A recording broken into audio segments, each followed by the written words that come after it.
శిరోత్కండ ద్వారా వింధ్యావతిని చూసిన గురోత్కండ తాను వెతుకుతున్న తీగ కాలికి తగిలిందని ఆనందపడిపోతాడు. నిండు చూలాలైన వింధ్యావతినే బలివ్వాలనుకుంటాడు. తనను ఎవరు ఏమాశించి దొంగ దెబ్బతీశారని వదినతో విచారిస్తుంది మహాధాత్రి. దుర్జయుడు దురాగతాల గురించి వీరబాహుకి చెప్పడానికొచ్చిన సౌదామినికి అక్కడ దుర్జయుడే ఉండేసరికి చూసి అవాక్కవుతుంది. తను రహస్యంగా పన్నిన కుట్రల గురించి ఆరా తీసి తనచే దాస్యం చేయించుకుంటాడు దుర్జయుడు. హేమచంద్రుణ్ణి అడ్డుపెట్టుకుని హద్దులు మీరుతున్న దుర్జయుణ్ణి ఎలాగైనా ఎదుర్కోవాలని ఆలోచిస్తారు సౌదామిని వీరబాహులు. ఆ తరువాత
మనం చేసిన వైద్యం గుణం కనిపిస్తుంది.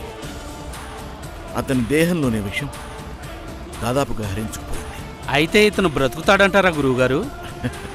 భగవంతుణ్ణి అడగాల్సిన ప్రశ్న వైద్యుని అడగకూడదు నాయన. మన పని బ్రతికించే ప్రయత్నం చేయడమే. ఇప్పుడేం చేయాలి గురువుగారు? ఇతని శరీరంలోని నాడులన్నీ చచ్చుబడిపోయాయి. కణాలు చైతన్యం కోల్పోయాయి. వాటిలో మళ్లీ జీవశక్తి నింపాలి. అదెలా గురువుగారు? ఇతని శరీరంలోకి విద్యుత్ ప్రవేశపెట్టాలి. విద్యుత్తా? అవును. ఆ విద్యుత్తుని ఉపయోగించడంలోనే వైద్యుడి విద్వత్తు వ్యక్తమవుతుంది. అగస్త్య సంహితలో 6 రకాల విద్యుత్తుని గురించి వివరించారు మహర్షి అగస్త్యుల వారు.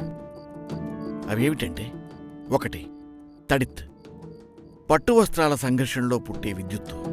2 సౌదామిని, రత్నముల ఘర్షణ నుండి పుట్టే విద్యుత్తు.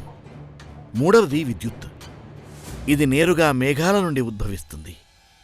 4 హృదని, అత్యవసరాల కోసం నిల్వ ఉంచుకోగల విద్యుత్తు. 5 అశని, కర్రల రాపిడి నుండి పుట్టే విద్యుత్తు. 6 శతకుంభి, అంటే 100 కుండల నుండి ఉద్భవించే విద్యుత్తు. ఇప్పుడు మనం శతకుంభి అనబడే విద్యుత్తుని ప్రయోగించబోతున్నాం. ఓహో, అందుక 100 కుండల్ని సిద్ధం చేసి ఉంచమన్నారు.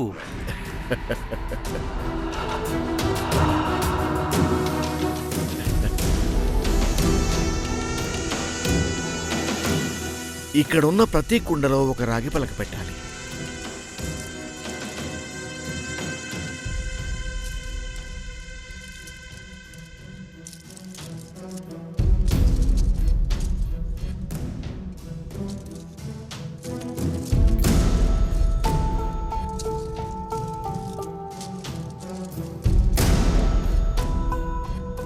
వీటిలో తడిసిన రంపపొట్టు నింపాలి.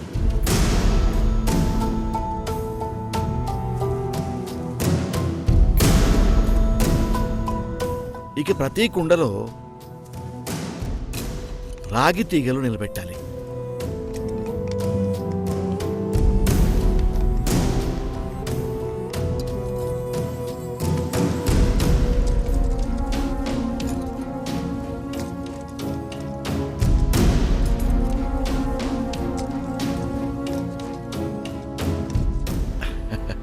అన్నిట్లో మైలుతుత్తి వేయాలి.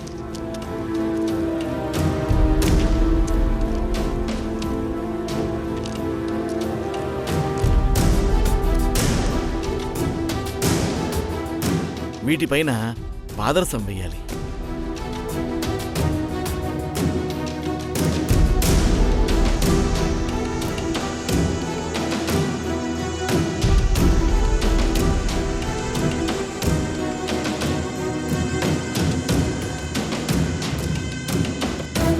ఆ పైన యశదము వెయ్యాలి.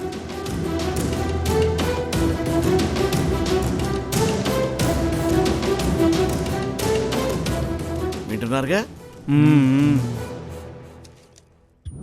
ఇప్పుడు రంప పొట్టుతో పూర్తిగా ఈ కుండల్ని నింపాలి.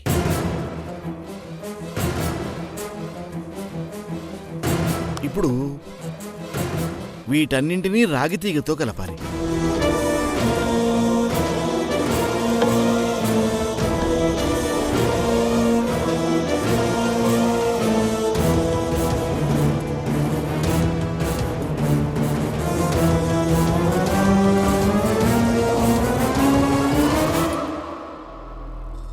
ఇప్పుడు ఈ కుండల్లో పెట్టిన రాగి తీగల్ని కలపాలి.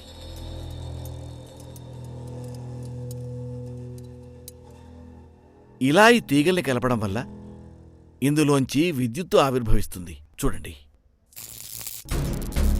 ఆ,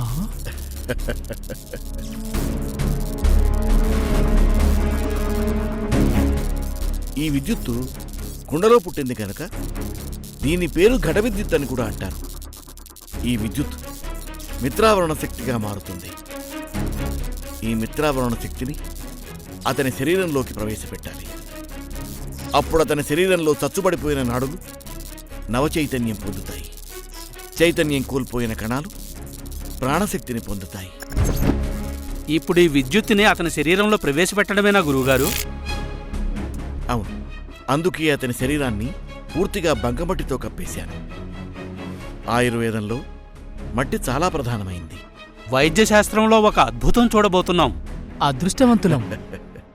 ఈ ప్రయోగం ఫలించి ఇతను మామూలు మనిషి అవడం ఒక అద్భుతమైతే మరో మహాద్భుతం జరగబోతోంది.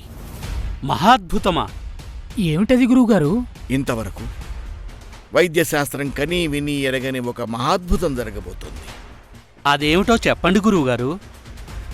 అది నేనిప్పుడు చెప్పడం కన్నా జరిగినప్పుడు చూస్తే మాటల్లో చెప్పలేనంత అనుభూతిని పొందుతారు. సరే,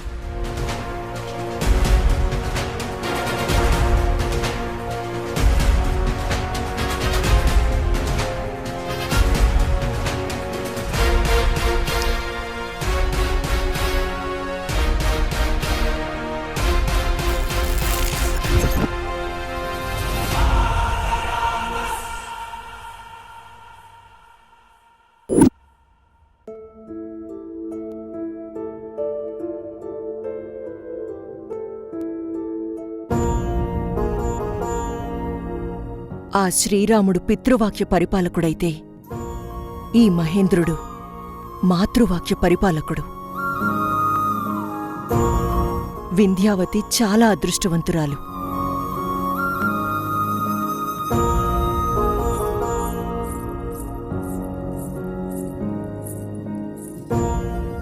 రాజమాత, మహారాణి వింధ్యావతి గారు తమ దర్శనం కోరుతున్నారు.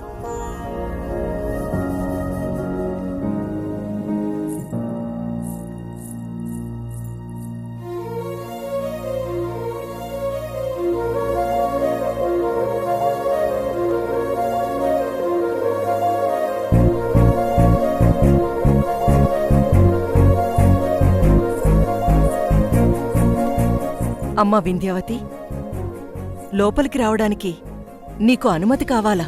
మహారాణి వింధ్యావతిగా వస్తే అనుమతి అవసరం లేదు. కానీ నేను మీ కోడలు వింధ్యావతిగా వచ్చాను, అందుకే అనుమతి అడిగాను. ఏంటమ్మా కొత్తగా మాట్లాడుతున్నావు? కాపురానికొచ్చి 5 సంవత్సరాలు దాటినా నాకింకా కొత్తగానే ఉంది. మనసులో ఒకటి పెట్టుకుని బయటకొకటి మాట్లాడ్డం ఎందుకమ్మా? ఎందుకొచ్చావో సూటిగా చెప్పొచ్చు కదా. ఈరోజు మహారాజు మహేంద్రుల వారి పుట్టినరోజు. మర్చిపోయారా?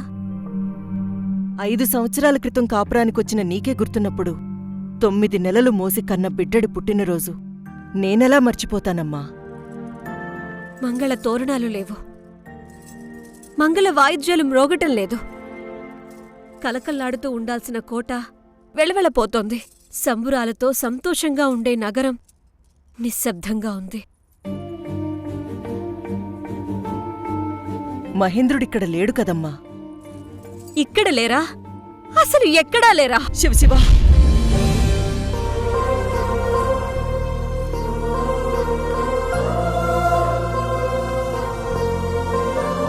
ఎందుకమ్మా పుట్టినరోజు నాడు ఎందుకింత అశుభం మాటలు మాట్లాడతావు? మహేంద్రుల వారి గురించి ఎప్పుడు అడిగినా ఏదో రకంగా మాట దాటవేస్తున్నారు.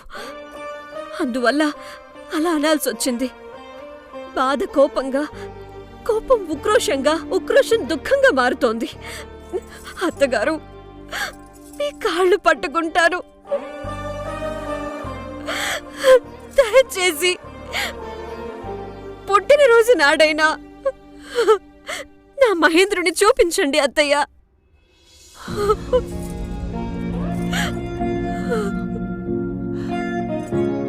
అశక్తురాలినమ్మా. నీతో పాటు దుఃఖించడం మినహా నేను కూడా మహేంద్రుణ్ణి చూడలేను. ఎందుకు చూడలేరు అంటే, మణిపుర మహాసామ్రాజ్య భవిష్యత్తు అంటారు. మీకు మనుషుల ప్రేమలు ఆప్యాయతల కన్నా రాచరికమే ముఖ్యం. రాచరికమనే రాతి గోడల మధ్య బ్రతికే రాతి బొమ్మ మీరు. వింధ్యావతికి మహేంద్రుడిలా మారిపోయాడని ఎట్టి పరిస్థితుల్లోనూ తెలియకూడదు. చెప్తే వింధ్యావతి గుండె పగిలి చచ్చిపోతుంది.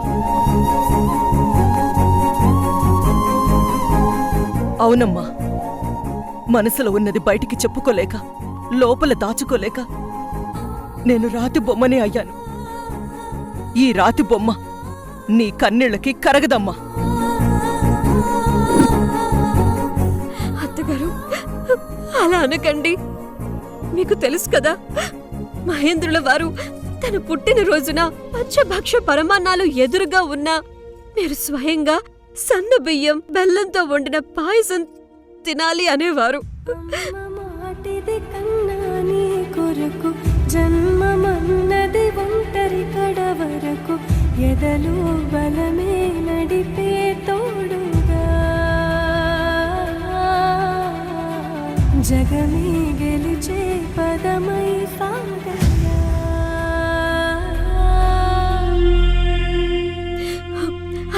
అది తినందే పచ్చి మంచినీళ్లు కూడా ముట్టను అనేవారు. అవునమ్మా, నేను బెల్లం పాయసం తినిపించాకే ఇతర పదార్థాలు తినేవాడు. మరిప్పుడు ఆయన ఎక్కడో ఉన్నారంటున్నారు.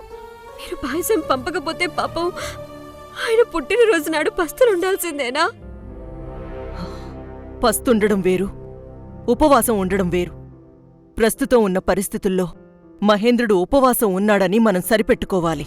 సరిపెట్టుకుని బ్రతకాల్సినంత కర్మ వారికి ఎందుకు పట్టింది?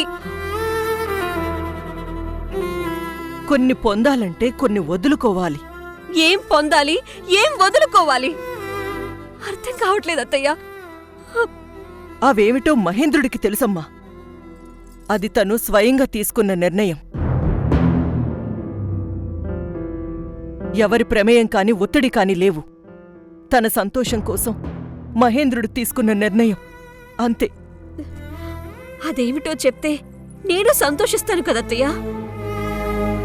సంతోషించదగ్గ విషయమైతే చెప్పేదాన్ని కదమ్మా. అంటే దుఃఖించాల్సిన విషయమా? కాదమ్మా, ఎవరికీ చెప్పుకోలేనిది, చెప్పరానిది. నా భర్త విషయంలో నాకు కూడా చెప్పరాని సంగతులున్నాయా అత్తయ్య? అంతా చెప్పుకోలేనిది అసలేం జరిగింది? అది ఎలాంటిదైనా నేను భరించగలను. చెప్పండి. చెప్పుకోదగినదే అయితే తప్పకుండా చెప్పేదాన్ని కదమ్మా. మాటకి మాట తప్ప మీ దగ్గర నుంచి ఆ రహస్యం రాబట్టలేను. సరే, ఆ విషయం తర్వాత చర్చించుకోవచ్చు. ఇంతకీ పుట్టినరోజు నాడు ఆయన్ని పస్తుంచక తప్పదంటారా? ఆ మాట నా నోటితో ఎలా చెప్పనమ్మా? మహేంద్రుడికిష్టమైన పాయసాన్ని భువనేశ్వరి మాతకి నైవేద్యం పెట్టాను. అత్తయ్య, అమ్మవారికి నైవేద్యం పెడితే ఆయన కడుపు నిండుతుందా? నిండు భక్తితో చేసే ఏ ప్రార్థనైనా అమ్మవారు నెరవేరుస్తుంది. మీ అంత నిబ్బరంగా నేనుండలేను. మీ అంత కఠినంగా నేను ఆలోచించలేను. నేను చేయగలిగింది ఒక్కటే, నేను కూడా ఈరోజు పస్తుండటమే. అమ్మా వింధ్యావతి, నిండు గర్భిణివి నువ్వు. ఇలా పస్తుండడం బిడ్డకు క్షేమం కాదు. మహేంద్రుల వారి కన్నా నాకు ఏది ఎక్కువ కాదు.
తన్న నాని తానే నానే తన్న నాని తార నాని తన్న నాని తరని నానే తర నాని ధనని నాని తర నాని నాన నానే.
తన్న నాని తానే నానే తన్న నాని తార నాని తన్న నాని తరని నానే తర నాని నాని నానే తారా నాని నానే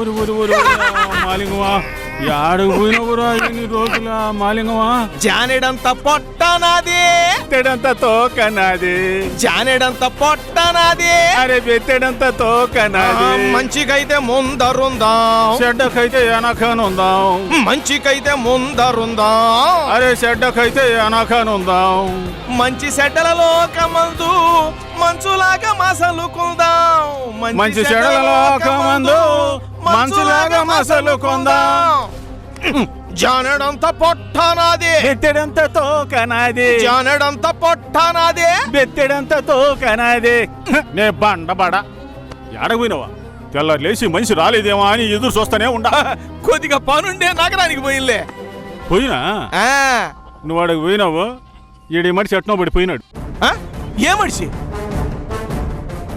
అదే మాలింగమా నువ్వు 2 పొట్ల పువ్వు పెట్టమని సొమ్మిచ్చిపోయిలే నేను 2 పొట్ల పువ్వు తెసిపోయి పెడతులే ఆ మనిషి యాడికి పోయిండు ఎవడికి తెలుసా ఏడకి పోయినాడు నేను కానీ చూసినానా ఏందా నేను మామూలుగా అన్నం తీసుకుని పోయినానా ఆ మడిసాడు లేడు నీకు విషయం చెప్దామంటే నువ్వు రాకపోయా నువ్వు ఏడుండవు నాకు తెలవకపోయా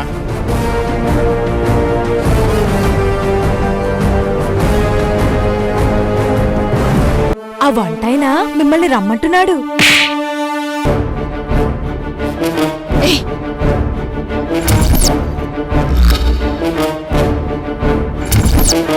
రాత్రి జరిగింది నువ్వు చూసావా? చూశాను రాజమాత. మహారాణి వింధ్యావతికి చెప్పావా? చెప్పాను రాజమాత.